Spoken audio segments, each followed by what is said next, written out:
Everyone, welcome back to my channel. তো আজকের ব্লগটা আমি তোমাদের সাথে ডেলি মর্নিং রুটিন শেয়ার করব। আমি আগেও এটা শেয়ার করেছি, তবে তখন আমার ছেলের বয়স কিছুটা কম ছিল, মানে আমার কত ছিল আমার মনে নেই, কিন্তু এখন ওর 9 মান্থ হয়েছে। তো সেই জন্য আমি ওকে সামলে কিভাবে সবটা সামলাই সেটাই তোমাদেরকে দেখাবো। সকালবেলায় উঠে প্রথমে দেখো ছাদে এসছি, আর ছাদে দেখো একটা বিড়াল না বাচ্চা দিয়েছে।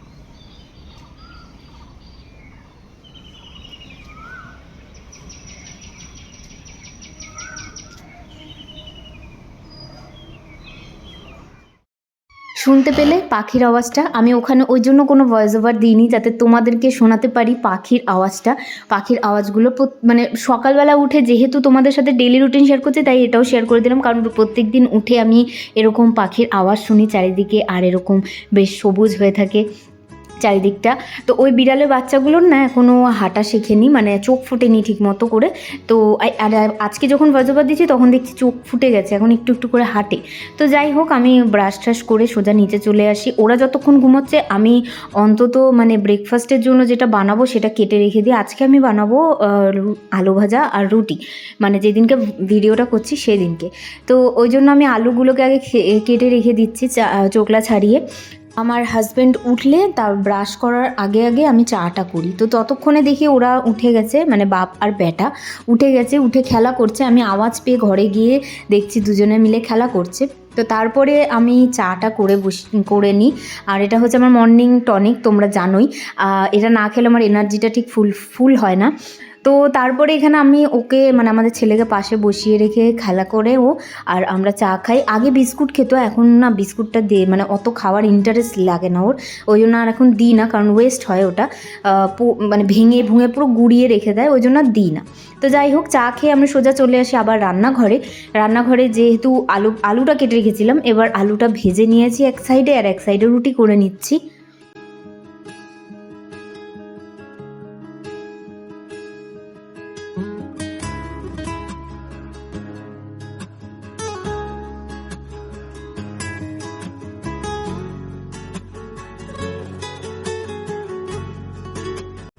তো সকালে ব্রেকফাস্টটা করে ওদেরকে দিয়ে আমি চলে আসি আমার বিছানাটা গুছাতে। আর বিছানাটা যতক্ষণ না গুছাই ঠিক ততক্ষণ মানে মনে হয় যেন কোনো একটা কাজ করিনি, বড় একটা কাজ হয়নি।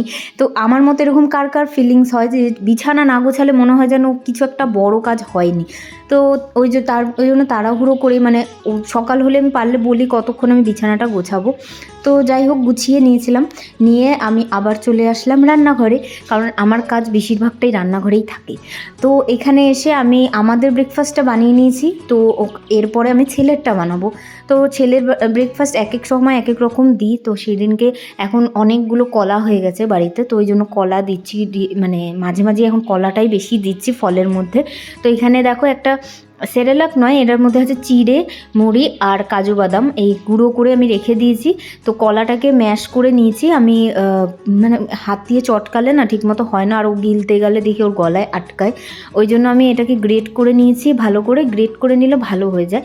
তো তারপরে এখানে ওকে ওই সেরেলাক নয়, ও যাই হোক 3টে জিনিস ইনগ্রিডিয়েন্টে যে গুঁড়োটা বানিয়েছিলাম ওটা মিশিয়ে ওটার সাথে ওকে খেতে দিয়ে দিই, আর ও খেয়ে নেয়। ওকে আমি সকালবেলা বলতে পারো 9টার মধ্যে 9টা 9:30টার মধ্যে ওকে খাইয়ে দিই।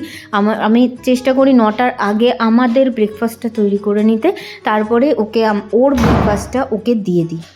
এদিকে দেখো, আমরা যখনই খাবো মানে কিছু খেলেই ওকে কিছু একটা সাইডে দিয়ে বসিয়ে রাখতে হবে, নাহলে ও তুড়বুড় করে আর দুষ্টুমি করে। আর এরকম দুষ্টুমি দেখতেও ভালো লাগে, কিন্তু আমরা খেতে পারি না আর আমাদের দেরি হয়ে যায়, ওই জন্য আর কি ওকে কিছু একটা দিয়ে বসিয়ে হয়। দুপুরবেলায় খেলে শশা দিয়ে দিই, আর নাহলে রুটি খেলে রুটি হাতে একটু ধরিয়ে দিই, ওটাই ও চিবাতে থাকে নিয়ে। তো তারপরে বর কাজে বেরিয়ে গেল, আর আমি ছেলেকে ঠাকমার কাছে দিয়ে আমি দুপুরে লাঞ্চের জন্য যেটুকু পারি একটু কিছুটা এগিয়ে রাখি, কারণ ওর ঘুমের সময় হওয়ার আগে ওইটুকুও আমি করে রাখতে চাই, কারণ যতটা কাজ এগিয়ে রাখা যায় ততটা। আর সত্যি বলবো, ভিডিও করতে করতে কাজ করতে গেলে না একটু দেরি হয়েই যায়, কারণ ক্যামেরা সেট করতে লাগে, তারপরে মানে এটা একটু ডিফিকাল্ট হয়ে যায় সত্যি কথা বলতে, কিন্তু আমাকে করতেই হবে, কারণ আমার ভালোও লাগে এটা করতে। তো যাই হোক, তারপর তারপরে ও কান্না করছিল, আমি একেবারে ডাইরেক্টলি ওকে স্নান করিয়ে ওকে শুইয়ে দিয়েছি। ও স্নান করে মাথায় জল পড়লেই ও ঘুমিয়ে যায়।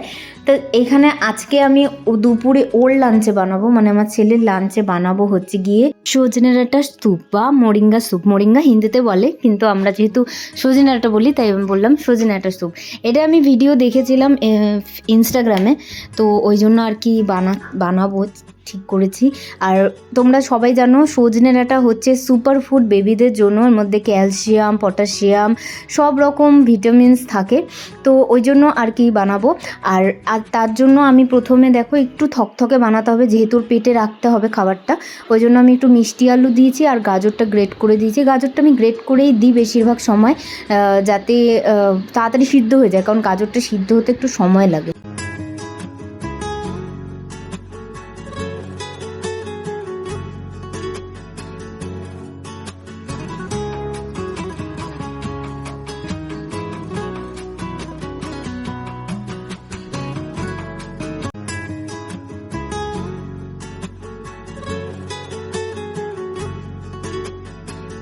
এই দেখো সবথেকে বড় মানে বড় চোর একটা দেখতে পাচ্ছ জানলার ওখানে, এই হচ্ছে এখন রিসেন্ট দেখছি ওকে, যেহেতু আমি খেতে দিই ওই জন্য এখন দেখছি আমার রান্নাঘরে ঢুকে আমার কড়াইয়ের মধ্যে ঠোঁট মারছে, মানে ওকে খেতে দিতে হবে যখন, মানে বোঝানোর জন্য ও এরমভাবে করছে।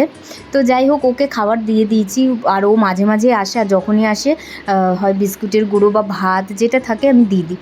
তো এখানে দেখো ও এই করতে করতে ওর স্যুপটাও রেডি হয়ে গেছে। তো আমি এখানে সজনে ডাঁটা আর যে সবজিগুলো ছিল ছাঁকনিতে আমি ভালো করে ছেঁকে নিচ্ছি, যাতে ওই সজনে ডাঁটার বীজগুলো যাতে না যায় আর এই ডাঁটার ছিবড়াগুলোও যাতে না যায়। তো এরমভাবে করে নিলেই আর কি ব্যাপারটা স্মুথ হয়ে যায়, স্যুপের মতো হয়ে যায়, একটু থকথকে হয়ে যায় মিষ্টি আলুর জন্য।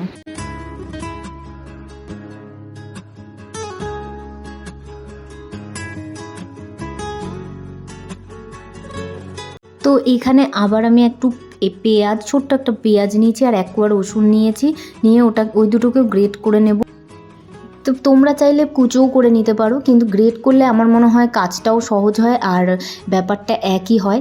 তারপরে এই যে এরকম একটা প্যান নিয়েছি, এর মধ্যে 1 চামচ কি 2 চামচ ঘি দেবে, দিয়ে তারপরে ওর মধ্যে ফোড়নটা দিয়ে ডাটার যেগুলো স্যুপটা থাকবে সেটা দিয়ে দেবে, দিয়ে কিছুক্ষণ নাড়ালেই রেডি হয়ে যাবে তোমাদের সজনে ডাঁটার স্যুপ।